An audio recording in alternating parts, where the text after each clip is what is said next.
সুপ্রিয় দর্শক আসসালামু আলাইকুম। Welcome back to my channel cooking studio by Arin. আজকের পর্বে আপনাদেরকে ডিম আর ময়দা দিয়ে সবথেকে সহজে আর কম সময়ে তৈরি করে নেওয়া যায় অসম্ভব মজাদার একটি নাস্তা রেসিপি তৈরি করে দেখাবো। এই নাস্তাটি তৈরি করার প্রসেস খুবই ইজি, যে কেউ খুব সহজেই তৈরি করে নিতে পারবেন। একবার তৈরি করে দেখবেন, পরিবারের সবাই এটাকে অনেক বেশি পছন্দ করবে আর অনেক মজা করে খাবে। নাস্তা তৈরি করার জন্য একটি বোলের মধ্যে নিয়ে নিচ্ছে 1.5 কাপ পরিমাণ ময়দা,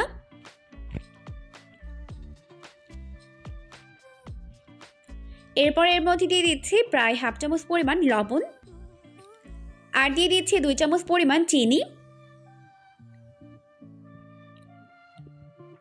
এখন প্রথমে লবণ আর চিনি ময়দার সঙ্গে খুব ভালো করে মিশিয়ে নিব।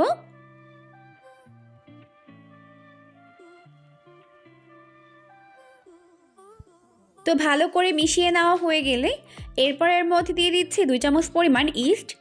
আর এটা হচ্ছে ইনস্ট্যান্ট অ্যাক্টিভ ড্রাই ইস্ট, এটা অলরেডি অ্যাক্টিভ ইস্ট, তাই এটাকে অ্যাক্টিভ করার কোনোই প্রয়োজন নেই। এখন ইস্টটিকেও খুব ভালো করে মিশিয়ে নিতে হবে। ভালো করে মিশিয়ে নেওয়ার পর এরপর এর মধ্যে দিয়ে দিলাম প্রায় 1.5 টেবিল চামচ পরিমাণ সয়াবিন তেল। এখন তেলটিকেও খুব ভালো করে মিশিয়ে নিতে হবে। একটু সময় নিয়ে এইভাবে ঘষে ঘষে তেলটিকে মিশিয়ে নিতে হবে। তো তেল মিশিয়ে নেওয়া হয়ে গেলে এরপর আমি এর মধ্যে একটি ডিম ভেঙে দিচ্ছি।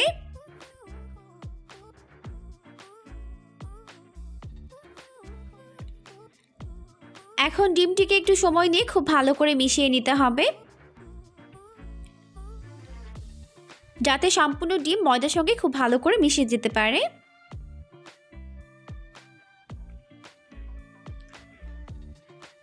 তো খুব ভালো করে সব কিছুকে মেশানো হয়ে গেলে এরপর আমি এর মধ্যে অল্প অল্প করে কুসুম গরম পানি দিয়ে এটাকে খুব ভালো করে মেখে নিব।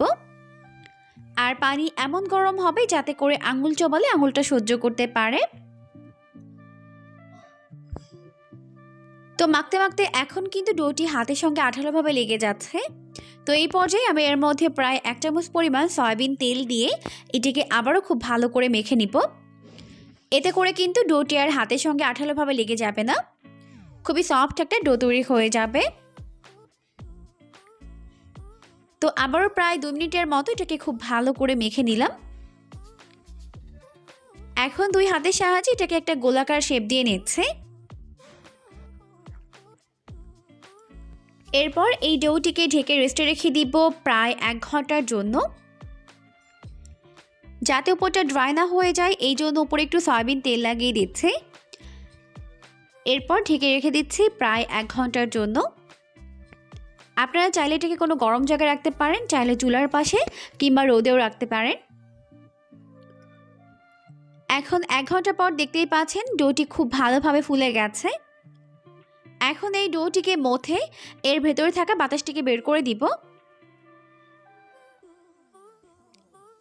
এরপর যে কটা নাস্তা তৈরি করব ওভাবে এটাকে ভাগ করে নিচ্ছি।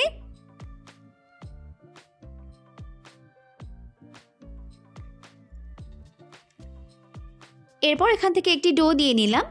এখন হাতের মধ্যে নিয়ে এটাকে এরকম একটা গোলাকার শেপ দিয়ে নিচ্ছে। এরপর একটি সাইডে রেখে দিচ্ছি। এখন আমি এখানে ডার্ক চকলেট নিয়েছি, চকলেটগুলোকে আমি 5টি ভাগে ভাগ করে নিচ্ছি। তো ভাগ করে নেওয়া হয়ে গেছে। এখন আমি নাস্তা শেপগুলোকে তৈরি করে নিব। এই জন্য একটি ডো দিয়ে মাঝখানে একটু জায়গা করে নিলাম। এখন এর মধ্যে চকলেটের একটি টুকরো দিয়ে দিলাম। এরপর এর মুখটাকে এইভাবে সিল করে দিচ্ছি। তো সেমভাবে আমি সবগুলো নাস্তা শেপ তৈরি করে নিব। এখন আমার সবগুলো নাস্তা শেপ তৈরি করে নেওয়া হয়ে গেছে। এখন আমি চলে যাচ্ছি নাস্তাগুলোকে ফ্রাই করে নেওয়ার জন্য। নাস্তাগুলোকে ফ্রাই করার জন্য চুলা একটা প্যান বসিয়ে দিয়েছে আর যথেষ্ট পরিমাণে সয়াবিন তেল দিয়ে তেলটিকে খুব ভালোভাবে গরম করে নিয়েছে। এরপর এর মধ্যে একটি একটি করে নাস্তা শেপগুলোকে দিয়ে দিচ্ছে। এখন চুলার আঁচটিকে মিডিয়াম ফ্লেমে রেখে প্রায় 1 মিনিটের মতো এক পাশ ফ্রাই করে নিব। তো প্রায় 2 মিনিটের মতো এক পাশ আমি মিডিয়াম আঁচে ফ্রাই করে নিয়েছি। এরপর এটাকে উল্টে দিচ্ছি অপর পাশটিকে ফ্রাই করে নেওয়ার জন্য। এখন অপর পাশটিকেও প্রায় 2 মিনিটের মতো ফ্রাই করে নিব। তো উল্টে পাল্টে আমি নাস্তাগুলোকে এরকম গোল্ডেন ব্রাউন করে ফ্রাই করে নিয়েছি। তো এখন ফ্রাই করে নেওয়া হয়ে গেছে, আমি এগুলোকে তেল ঝরিয়ে তেল থেকে উঠিয়ে নিচ্ছি। এখন আমার সবগুলো নাস্তা ভেজে উঠিয়ে নেওয়া হয়ে গেছে, দেখতেই পাচ্ছেন। তো নাস্তাগুলোকে আমি ঠান্ডা করে নিয়েছি।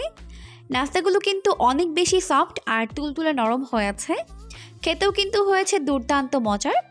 অবশ্যই রেসিপিটিকে ফলো করে বাসায় ট্রাই করবেন, দেখবেন পরিবারের সবাই এটাকে অনেক বেশি পছন্দ করবে আর অনেক মজা করে খাবে। পরবর্তী ভিডিও দেখার আমন্ত্রণ জানিয়ে আজকের মতো এখানেই বিদায় নিচ্ছি। সবাই অনেক বেশি ভালো থাকবেন। আল্লাহ হাফিজ।